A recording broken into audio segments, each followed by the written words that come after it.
conversation and debate about doing business. I'm Taimur Nabili. These are our headlines this evening. Nokia reports its first profit in 6 years, and Apple sells record numbers of iPhones. But is the sun actually setting on the Western phone makers?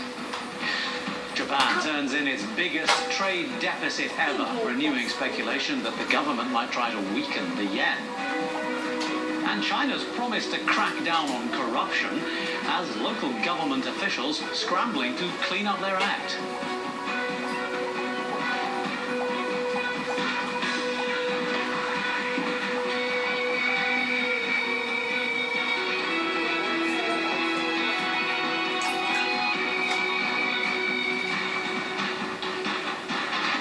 On the show tonight, helping me discover whether the heydays are over for Apple as its strategy fails to gain traction in China will be Jake Saunders, who's VP of Forecasting at ABI Research, and Arun Kumar, President of IPG Media Brands. I'll talk to both of them in a couple of minutes. We'll also be talking about the World Economic Forum.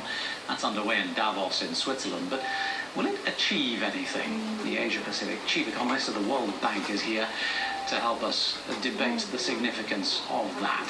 And if you have any questions or comments for our guests, for me, for anybody here, anything you'd like to get off your chest, do let us know. Business Central at channelnewsasia.com.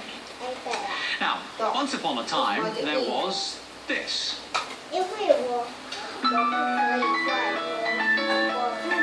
Remember that jingle? It was the Nokia ringtone. At the height of its powers, that jingle was being shipped on 500 million new handsets every single year. Today, the Finnish mobile phone maker announced its fourth quarter earnings, and I can tell you it was shipping nothing like that kind of volume. In fact, the Nokia story is one of job cuts and a scramble to stay relevant in one of the most brutal markets in the world. We're going to spend some time dissecting that market on tonight's programme.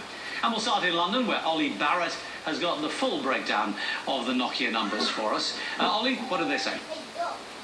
Yeah, well, Taimur, one of the first big bits of news is that Nokia is going to emit a dividend for the first time in 143 years as they struggle to retain cash, as it essentially makes a comeback attempt. Now, but putting that in context, even a couple of world wars and the breakup of the Soviet Union haven't led to it emitting a dividend, so clearly it feels like cash is an absolute priority. Its fourth quarter net income coming in at 202 million euros, which is 5 cents a share, compared with a loss of 1.07 billion euros, or 29 cents a share a year earlier. So clearly, in some ways, they're making a bit of progress, but a lot of people think the continued success, even existence of this company hangs on its Lumia phones. Well, the Lumia phone numbers didn't look that encouraging in what we saw today. And then there's the entire question about its operating system. Is anybody in Europe really have any faith that Nokia can make a comeback from this position? I think people have a little bit more faith than they did. Let's put it that way. No one's going to bet their house on Nokia at this stage. Its share price is still a long way lower. It's more than half its value since February 2011, Nokia. But it is also way up on its low of 1.37 euros in July. So, clearly it's fallen a long way and has recovered significantly. Today, the shares have been up and down. I think investors are really picking through these numbers and trying to work out whether it's good news or bad news, or a bit of both. All right, Ollie, thanks for that. Ollie Barrett in London. Let's go from London to look at the other big story in this space. Where Nokia once ruled the cell phone world, we now have Apple, which says it sold close to 48 million of its iPhones in the 3 months to December. And yet, even Apple is starting to look a little bit like Nokia, because even though the sales of its iPhones are at record levels, a lot of people seem to be asking, has Apple peaked? And is the baton about to be passed on to yet another company? Joining me now from New York is Stephen Fee with some of the detail on the Apple numbers. Stephen, if you just take it as a comparison to last year, they've not done too badly, and yet no one's happy, are they? Well, that's right, Taimur. I mean, revenues are up for the company year over year, but profits are flat. That's the real issue here. I mean, and for any other company, $13 billion in profits would be extraordinary. And as you mentioned, iPhone and iPad sales are up for the company, yet its historically large profit margins are getting squeezed. Its growth rate seems to be curbed, and that's disappointed investors. In overnight trading, Apple lost some 10% of its market value. That's $50 billion in market value for that period. And basically, it's coming from two places. First of all, Apple is facing fierce competition, particularly overseas. While they've got the lion's share of the smartphone purchasing market here in the U.S., overseas they're facing stiff competition from Samsung, Google's operating system, Android, and they're also unveiling a lot of new products, and there's indications that they're entering into the lower end market, which is going to cut into their profit margins. Now, a lot of people have said, look, there's no way that Apple could have sustained this kind of growth rate. I read one analyst this morning that said if Apple were to grow at the same rate it grew in the last 5 years, in the next 5 years, its revenues would come up to something like $1.2 trillion nearing the GDP of Australia. So something relatively unrealistic, perhaps. We touched on this last night, Stephen. The fact is that in China, a lot of people are making low-priced but high, functionality handsets. Is anyone in America putting these two things together? Is Apple's strategy of trying to bring in more lower-priced models directed at China? Well, I believe it is. I mean, Tim Cook made his second trip to China in 1 year, the most recent one just this month, and he's met with China Mobile. You know, they have a vast majority of mobile users in China, but they right now do not carry the iPhone. Apple is looking at that market. Tim Cook has said, look, this is going to be the largest smartphone market in the world. It isn't yet, but it will be. So obviously that's in Apple's sights, but they've got a lot of competition. And next week, as you know, RIM, the Canadian company, will be unveiling its new BlackBerry 10. It's a last-ditch effort for that company to really try to salvage its brand. We'll be covering that for Channel News Asia here in New York City. All right, Stephen Fee in New York. Thanks very much, Stephen. Well, let's take up the issue with my guests here in the studio. Jake Saunders, VP of Forecasting at ABI Research, and Arun Kumar is the president of IPG Megabrands Audience Platform. Gentlemen, thanks for being with us. Sure, pleasure. Nokia, let's begin there. Yes. The numbers, good, bad, indifferent, and I guess the bigger picture is not necessarily whether this was a good one-quarter performance, but do they have any hope? I mean, they painted a picture where they said, yes, we made a profit. That's a good sign. They're starting to turn around the corner. But for sales to come down from, what was it, 10 billion down to 8 billion, it's brutal. And when you look at the total number of handsets sold, I think it's around 80 million for the quarter. But out of that, what smartphones? They say 16 million, but actually what's truly proper smartphones, like how we define it, it's only 4.4 million Lumia phones. And they're not paying a dividend. They've announced job cuts. I mean, by and large, they're a business that's really struggling to be relevant. And I guess relevance is one of the key issues about Apple, because part of its success is the brand image it's built up. It's that Mac mindset, isn't it? Yes, and I think that Apple, and then if you look at Microsoft and you look at Android, the three of them have built very different systems. So you look at Apple, they've taken this approach of we will control both the hardware and the software. So the form in terms of the way you actually experience the phone, the content behind it, they have strict control over it. And they've deliberately chosen over the past few years to operate at a slightly higher price level. If you look at Android, on the other hand, they're an open operating system, and they're okay with the idea of multiple handsets, and if you look at it, a giant part of the Android sales are actually in smartphones that cost less than $100. And then you look at Microsoft, which is trying to straddle both of these, which is what Nokia is sort of using. So in Europe, they've started to get traction, but really, if you were to ask me a blunt question, like, is there hope for Nokia at this point in time, I would say no. And I want to ask you just as much, is there hope for Apple? Because I want to, if we can, try and differentiate how much of Apple's value is brand value above actual value of its physical product, because so much of its entire business was based upon Steve Jobs and is based upon the coolness of its product. And the reason I ask this is because we're looking at the Chinese market where that brand value is not part of their equation, it would seem. So can Apple sustain this model continuously in the face of a market that's becoming just about price more than anything else? I think that Apple is in the lead, but it's struggling for momentum, and that momentum is with Samsung. Because what Samsung has very cleverly done is repositioned Apple as the brand that your father and your mother use. And so suddenly Apple is everywhere, and it does not retain the sort of value that it had probably, let's say, 5 or 6 years ago when it was associated with music and U2 and Bob Dylan and Beatles. It's not that brand anymore. Samsung is that brand, and so they've got the momentum. But again, I mean, sorry, you want to... I mean, certainly, so Samsung has been very strong in terms of diversifying its handsets in a number of different sectors. But actually, I would argue Apple's doing a pretty strong job. Fundamentally, the Chinese market is its most important market. It now has a separate reporting item for China. And that's the point that I want to make here, because the Apple against Samsung in terms of numbers shift, and particularly in terms of who's the cooler one here, is still a very Western market focused debate. It's still a part of the culture of the Western advertising market. You go to China. Apple is number 5 or 6 in the sales up there. Samsung doing very well, of course, but it is an Asian company. And there are any number of smaller Chinese companies who are playing this game much better than either of them at the moment. In terms of the biggest players, it's Lenovo, it's Huawei, it's ZTE. These are the biggest players. There's a whole bunch of others like Xiaomi, Geonosis. They're all playing, but some of the margins are very, very tight. The number of handset companies have come and gone is fundamentally brutal, and maybe Nokia will follow that route. They're fighting desperately to keep out of that scenario, and I think there's a chance they might do, but it's going to be tough. Now, a lot of these other players we see in China, they will come and go, but some of them are playing a strategy helping out the mobile operators. They're doing what's called operator-branded handsets, and that's where we're seeing these Chinese handsets go beyond the borders of China. But what you seem to be suggesting, and Arun, what you seem to be suggesting, is that eventually China will maybe default to the Western model, where brand value and marketing and all these things become part of the equation, and it will settle down to a model that we understand. Is that what you're saying? This was a question actually that was posed to Tim Cook as well, the Apple CEO, and he answered by saying that it's a very conscious decision that they've taken regarding China. Because the question was, would you launch a new handset that is lower price just for the Chinese market? I think they would still like to retain their strategy. And if you look at the reception that the iPhone 5 got in China, I mean, they sold out their units in record time. So there is demand for that product.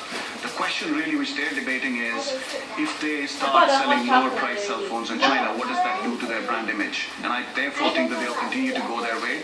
If you also look at... I'll answer the question, what will it do to their brand image? Because already, as we heard from Stephen, people are wondering, why is Apple basically chewing off its own foot? Well, it's like this. I think that if they launch a lower price handphone in China, it is going to impact their image, not just in China, but it will impact in other areas of the globe as well. And I think that that's probably the one single reason that Apple has chosen not to launch a lower price handset. And if you ask me, I don't think that they should. I think that if you look to the margin point that Jake was making, I think Apple is doing quite fine. The question is, will Samsung be able to continue the number of the innovations that they've been doing, and will they be able to gain market share at the cost of Chinese handsets? I'll say there is one potential kink in the Apple model. You look at their handsets and look at their tablets. They've got the 10-inch iPad, they've got the 7-inch iPad mini, and they've got their current iPhone 5, which is bigger. It's a 4-inch screen. There's a lot of interest and enthusiasm for what we call the phablets. Essentially, it's a 5 inches. Too big, you think, to put in your pocket, but it's being extremely popular. This form factor in China, and mid-tier and low-tier handset manufacturers, they're jumping on like that with great enthusiasm. But I want you to look at the market from the CoolPad point of view for a second, because you're still looking at the existing market. What about CoolPad? These things are selling by the bucketload. They cost very little, they're high functionality, the Chinese love them. Why are we not promoting this stuff? I mean, how do you think their strategy is going to be going forward as they see the popularity of their product? I think for them to get beyond the borders of China, they've got to do two things. One, do they need to?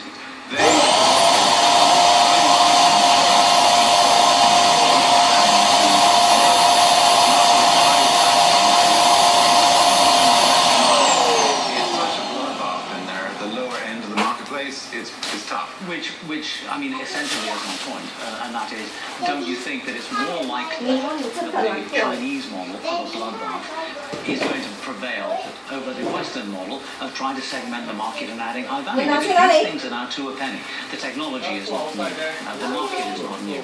Isn't ruthless price competition really the basis of the market going forward? I would say in emerging markets, yes. And if you look at the big markets like the US and markets in Europe, they're pretty much stagnated or their growth rates are not pretty high. And everyone, whether it's Apple or it's Microsoft or anyone, is looking at these markets. And yes, it's true that that's where they're facing that kind of price competition. Chinese New Year one, Both of you. we also Run want out of time. I just want to get one word from the two of you. This is a fast-moving market, has been for a long time. Who is going to be the big brand name 5 years from now? I would say Huawei and ZTE, because they're just ramping up in just market share, so they will be known outside of China in a big way. I would say it's still bet on Apple. They would have slipped a bit. Samsung is going to be there. Nokia depends upon Windows Phone success. I would say that it's a dead heat between Apple and Samsung, but if I were to choose one, it would be Apple. And still the same old names. Yes. Thank you both very much indeed. Thank you. For being here. Now let's move on to some brief business stories from around the world. More evidence to suggest that the desktop PC may have passed its sell-by date. The Taiwanese computer maker Acer is going to post a second straight year of losses. Just 3 years ago, Acer was challenging Hewlett-Packard as the world's largest PC maker. But the public's appetite for pads and smartphones has been eating away at that desktop market. The company says it's had to take a $120 million write-down on the value of its brands Gateway and Packard Bell. Acer's annual report comes out in early March. The picture's a little brighter for Acer's rival Lenovo. The Chinese personal computer maker is benefiting because it's in the smartphone business. Sales of its smartphones in China saw an unexpected surge last year, and the line has already become profitable. Market share was up 15% in the third quarter of 2012, and it's now challenging Samsung as the market leader.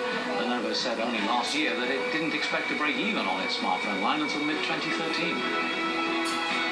And the world's biggest contract maker of cell phones is warning that it booked a loss in 2012. Foxconn International Holdings booked its worst ever performance during the first half of that year, a loss of around $230 million. The company says it's been hit by weak demand from some of its major customers, including, of course, Apple and Nokia. But it also said the net loss for the second half of 2012 will likely be smaller than the first half. Foxconn saw a 0.1% drop in its value on the Hang Seng Index. We'll take a quick break now and move away from the tech sector. Coming up on Business Central, we'll talk Japan. It's recorded its biggest trade deficit ever, raising hope that Abe's easing policies might weaken the yen. Few are convinced that'll happen, though. And later in the show, China cracks down on corruption and it's got state officials rushing to sell their properties and withdraw their foreign cash. What's going on there? We'll have details from Shanghai. Stay with us.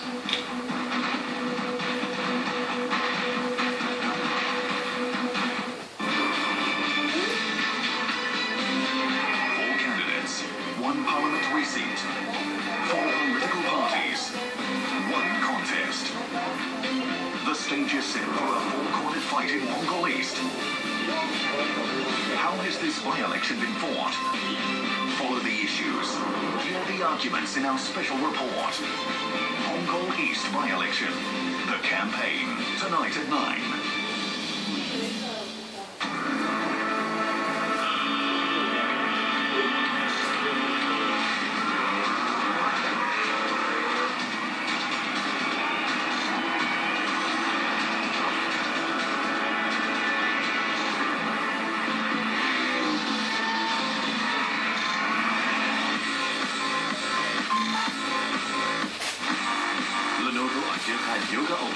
Inspired by Intel, powered by Intel Core i5 processor.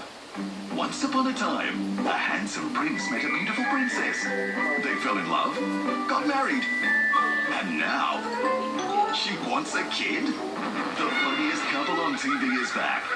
Nina desperately wants a baby, but Dole isn't ready.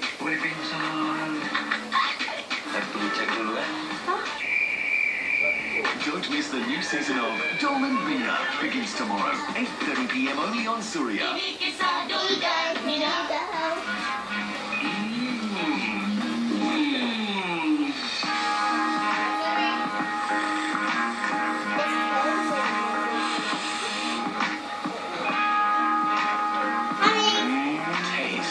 is one of the true perceptions of quality.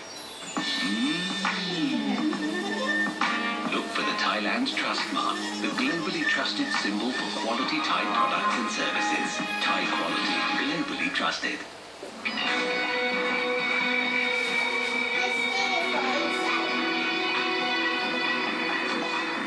check of the headlines outside of the business world.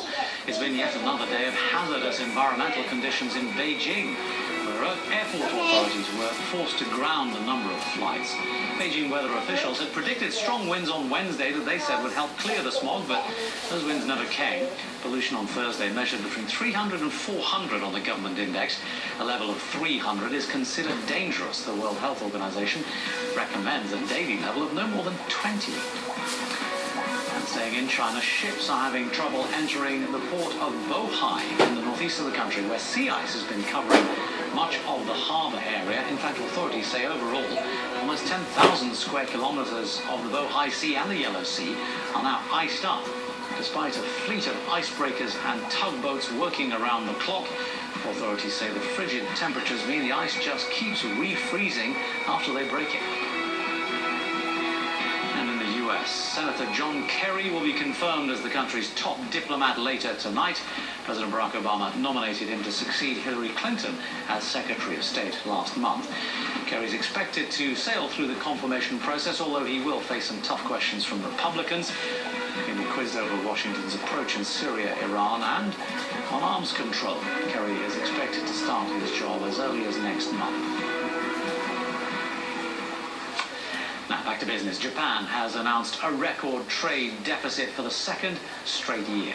Imports exceeded exports by $78 billion US. Export volumes down for the 7th straight month in December. Weak demand from Europe and a dispute with its biggest market, China, have been the biggest negative factors for Japan. But above both of those is the strength of the yen that's been dampening export performance. Now, there was some hope that the yen problem might be easing off after the Prime Minister announced his new economic stimulus plan. That prompted a fall in the currency last week. But since then, the opinion about the direction of the Japanese currency has become less certain. Earlier, I spoke to Jonathan Kavanagh, and I asked him what has changed.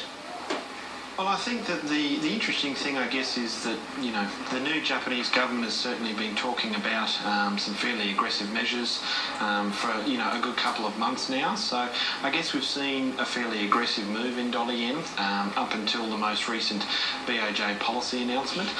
The BOJ policy announcement was welcomed by the market, but it only looks as if they're going to really expand their balance sheet aggressively from 2014 onwards, which is really 12 months away. So the market was left a little bit disappointed by that, so we saw some profit taking on long dollar yen positions, and so that's why I guess we're seeing a bit more two-way price action. But even today we had some Japanese officials coming out and saying that they're more comfortable with the yen at about 100 versus the US dollar, which is still considerably above where we are at these types of levels. So we think this issue is going to continue to dominate currency markets in the near term. Why then is everyone talking in such apocalyptic terms? We've got I mean, it wasn't so very long ago that the yen was trading at 110, 115, and no one seemed particularly concerned at that point. No, well, I think that, you know, I mean, Japan's been living in a world of deflation for quite some time now, and really Japan's only source of economic growth has been from the net export sector. You know, with savings so high, etc., consumption growth has been very weak. But with the very strong yen that we've seen since the financial crisis from 2009, that has really, I guess, slowed down that growth in the export sector.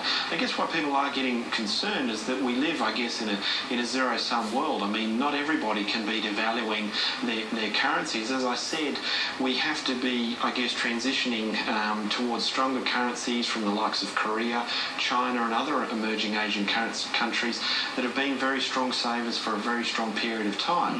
But both sides just don't want that movement happening in a very rapid fashion, and that's why we're starting to see these tensions. And I'm just concerned about your average investor, though, because the threat of global competitive currency devaluation is something that people are sort of dragging out more and more frequently as a way of conducting their diplomacy through the media, and ultimately we rarely see it happen. I mean, the Southeast Asian nations were complaining about this not so very long ago, and all we ever see is the words and never any real movement. So as a currency strategist, tell us where you're putting your money amidst all of these words. I mean, clearly you're going to have to make some fundamental fundamental decisions as to where you should be investing your currencies. Well, that's exactly right, and I think, from our perspective, we still really like the Korean won against the Japanese yen on a medium-term basis. I think you've got to go with the fundamentals. I mean, the reason why these countries are adopting some of these very extreme monetary policy decisions is because they're facing with significant headwinds to their economic outlook. So investors, in my view, should continue to look at the longer-term fundamentals, and something like the yen should be on a weakening trend for quite some period of time. So these countries are usually forced into these steps because they're facing such weak economic conditions to begin with. Now, if they have such weak economic conditions to begin with, then they should have lower interest rates, they should have a weaker equity market, and so they should be less attractive from an investor perspective. And so the way in which we approach it is to look at things from a fundamental perspective, and where something looks strong fundamentally, we will continue to advise our clients to be investing in. Now, let me quickly ask you finally on a word on the subject that everyone was talking about before this one came up, and that is the prospect of massive inflation and US dollar problems because of the amount of quantitative easing we've had. All those threats never seem to have come true, or are they just waiting still around the corner? Well, you can't, I guess, rule out inflation at some stage in the US economy, but the key, of course, from our perspective is how we look at inflation is what's happening with capacity utilisation, so what's happening with the unemployment rate and things like that, and that still remains or suggests to us that there's a fair degree of capacity utilisation in the US economy. Now, where some problems could arise is if US growth quickens to such an extent that it starts to generate some short-term inflationary pressures. That is a risk. We haven't seen it yet, but it's certainly something that the Fed is going to have to be on the lookout for. I see the inflation issue as something more of an issue that faces Asia this year. I think we've seen a pickup in Chinese inflation pressures, and that's something that's going to be quite a delicate balancing act for some of the Asian economies where capacity constraints are much, much tighter than they are in places like Japan and the US. That was Jonathan Kavanagh of Westpac Institutional Bank talking to me a little earlier. Now, some business news in brief. More signs suggesting that economic recovery is underway in China. An early reading of the manufacturing data there, compiled by HSBC, shows a faster pace of expansion this month.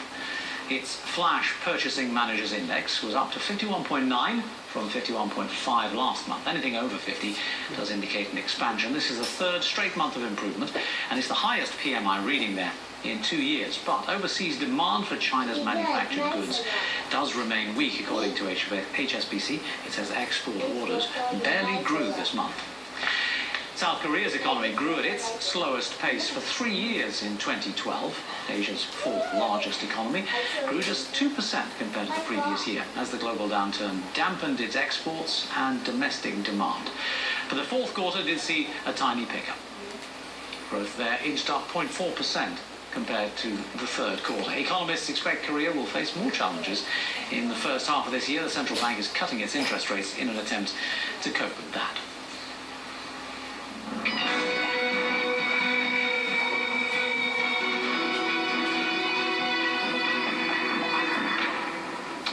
Now, in market news today, the Asian markets ended mixed. A lot of the attention, again, on some of the Apple suppliers after that company's earnings numbers came out of the US. Wei Du has the wrap-up of the action.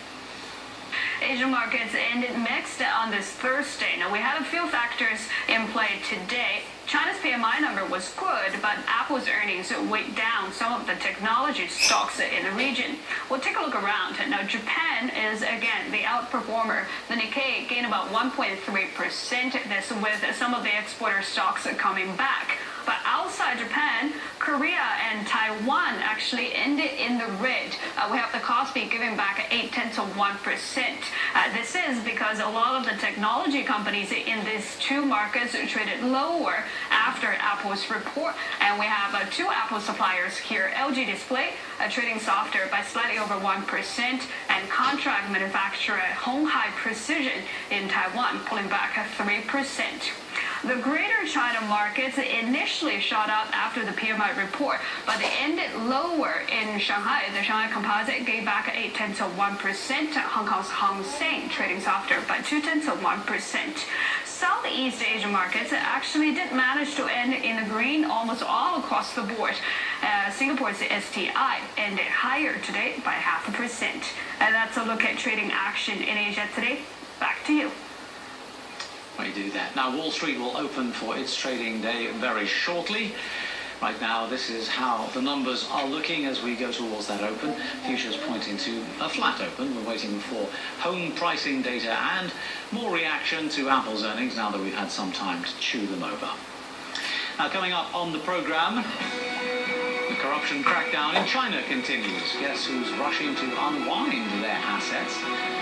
And later in the show, we'll discuss the World Economic Forum. It's now underway in Davos, but will this talking shop actually achieve anything?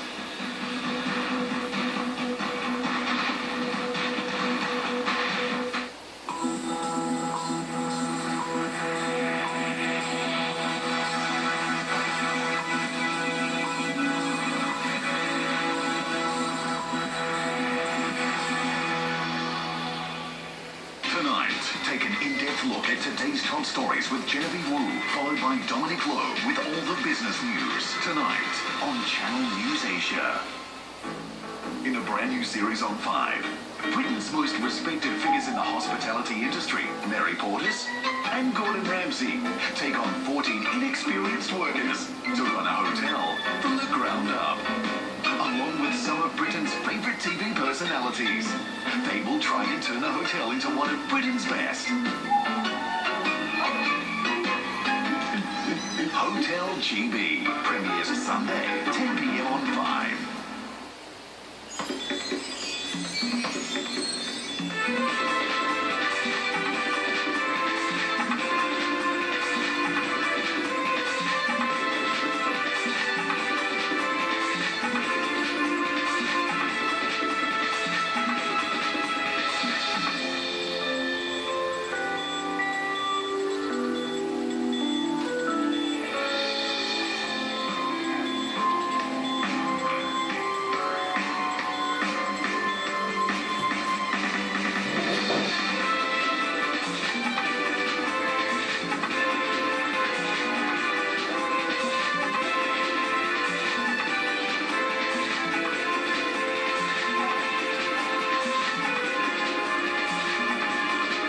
Life's a celebration, only at La Fiesta.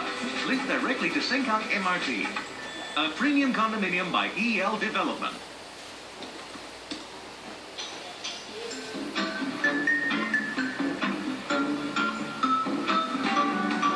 Another aeroplane, another science plane.